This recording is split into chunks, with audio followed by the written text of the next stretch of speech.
ఊహించని ట్విస్ట్లతో తెలంగాణ కాంగ్రెస్ ఎమ్మెల్సీ అభ్యర్థుల జాబితా విడుదలైంది. అద్దంకి దయాకర్, విజయశాంతి, శంకర్ నాయక్కు టికెట్లు ఖరారు చేస్తూ అధిష్టానం నిర్ణయం తీసుకుంది. సిపిఐకి ఓ టికెట్ కేటాయించింది. తమ అభ్యర్థిని ఎంపిక చేయడానికి సిపిఐ రాష్ట్ర కార్యవర్గ సమావేశం జరుగుతోంది. కాంగ్రెస్ ప్రకటించిన జాబితాలో అద్దంకి దయాకర్ ఎస్సీ సామాజిక వర్గం, శంకర్ నాయక్ ఎస్టీ కాగా విజయశాంతిని మహిళా కోటాలో ఎంపిక చేశారు. ఇక్కడ గమనించాల్సిన విషయం ఏమిటంటే అభ్యర్థులుగా చాలామంది సీనియర్లు గట్టిగా ప్రయత్నించారు. అయితే అందరినీ కాదని ఏఐసీసీ చివరి నిమిషంలో అద్దంకి, శంకర్, విజయశాంతిని ఎంపిక చేయడం చాలామందిని ఆశ్చర్యంలో ముంచెత్తింది. దీని వెనుక కాంగ్రెస్ తెలంగాణ ఇన్ఛార్జి మీనాక్షి ముద్ర స్పష్టంగా కనపడుతోందని కాంగ్రెస్ వర్గాలంటున్నాయి. రేవంత్ మాట చెల్లలేదని, ఇప్పుడు ఆయన హామీ ఇచ్చిన వారి పరిస్థితి ఏంటనే చర్చ జరుగుతోంది. అలానే ఎమ్మెల్సీ ఆశించిన వారి నెక్స్ట్ స్టెప్ ఎటువైపు అనే ఉత్కంఠ కూడా ఇప్పుడు కాంగ్రెస్ వర్గాల్లో నెలకొంది. అద్దంకి దయాకర్ పేరును ఖరారు చేయడం వెనుక మాత్రం రేవంత్ పట్టుదల ఉందని తెలుస్తోంది. 2 సార్లు ఆయనకు ఎమ్మెల్యే, ఎంపీ టికెట్లు కేటాయించలేకపోయారు. ఎట్టకేలకు తనని వ్యతిరేకిస్తున్న నల్గొండలోని కొందరు నేతలని కలుపుకొని రేవంత్ సహకారంతో అద్దంకి దయాకర్ తనకు అవకాశం ఇప్పించుకోగలిగారు. జానారెడ్డి తన పలుకుబడితో శంకర్ నాయక్కు ఛాన్స్ ఇప్పించారు అంటున్నారు. ఎస్టీ కోటాలో చాలామంది పోటీలో ఉండడంతో శంకర్ నాయక్ ఎంపిక చాలా క్లిష్టతరమైంది. కానీ ఇక్కడ జానారెడ్డితో పాటు రేవంత్ కూడా కాంగ్రెస్ పెద్దలతో సానుకూలంగా మాట్లాడడంతో ఆయనకు ప్లేస్ కన్ఫర్మ్ అయింది. ఇక ఇక్కడ ఎవరు ఊహించని ట్విస్ట్ విజయశాంతి. విజయశాంతి ఎన్నికలకు ముందు బీజేపీ నుంచి కాంగ్రెస్లో చేరారు. ప్రచారం కూడా చేశారు.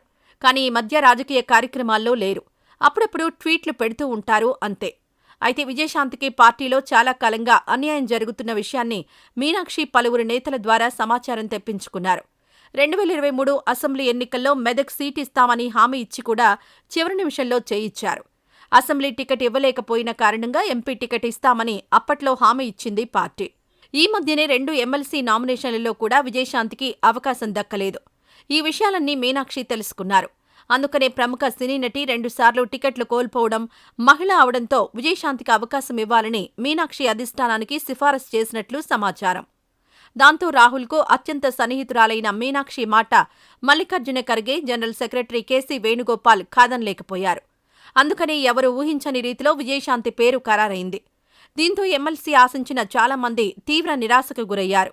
ఇక్కడ మీనాక్షి మాట చెల్లడంతో ముఖ్యమంత్రి రేవంత్ రెడ్డికి హైకమాండ్ వద్ద పలుకుబడి తగ్గిపోయిందని విస్తృత ప్రచారం చేస్తున్నాయి ఇతర పార్టీలు. కాంగ్రెస్లోని ఓ వర్గం కూడా ఈ విషయంలో ముందుంది. సీఎం రేవంత్ రెడ్డి తన సన్నిహితుడు వేం నరేందర్ రెడ్డికి అవకాశం కల్పించాలని గట్టిగా ప్రయత్నించారు. అయితే ఆయనకు అవకాశం దక్కలేదు. దీన్నే సాక్ష్యంగా చూపించి రేవంత్ రెడ్డి మాట చెల్లడం లేదని ప్రచారం మరింతగా చేస్తున్నారు. అసలు రెడ్డి సామాజిక వర్గానికి ఒక్క స్థానం కూడా కేటాయించకపోవడం ఇక్కడ గమనార్హం. బీసీ ఉద్యమం కారణంగా కులగణన చేసి వారికి జనాభా పరంగా అవకాశాలు కల్పిస్తామని ప్రచారం చేస్తున్నందున ఈసారి ఎస్సీ, ఎస్టీ, బీసీలకే అవకాశం కల్పించాలని నిర్ణయించారు. అందులో భాగంగా నరేందర్ రెడ్డి పేరు పక్కకు పోయింది అంటున్నారు. ఇప్పుడు కనుక రెడ్డి కులానికి ఎమ్మెల్సీ ఇస్తే ఇంకా బీసీలు మండిపడతారని, వారికి ప్రాధాన్యం కల్పిస్తున్నాం అనే పేరు వచ్చేలా ఈ ఎంపిక ఉందని అంటున్నారు. అందుకే తెలంగాణలో బలమైన రెడ్డి సామాజిక వర్గాన్ని కూడా పక్కన పెట్టాం అని చెప్పుకునే అవకాశం కాంగ్రెస్కుంటుంది. ఇదిలా ఉంటే తమకు అస్సలు ప్రాధాన్యం దక్కకపోవడంపై రెడ్డి వర్గం గుర్రుగా ఉందట. వీరితో పాటు ఎమ్మెల్సీ ఆశించి భంగపడ్డవారు తమ దారి తాము చూసుకోవాలనే ఆలోచనలో ఉన్నారని చెప్తున్నారు. ఏదేమైనా కాంగ్రెస్లో ఈ ఎమ్మెల్సీల ఎంపిక కాంగ్రెస్కి కొంత లాభం, కొంత నష్టం, కొంత వివాదం తెచ్చిపెట్టాయంటున్నారు విశ్లేషకులు.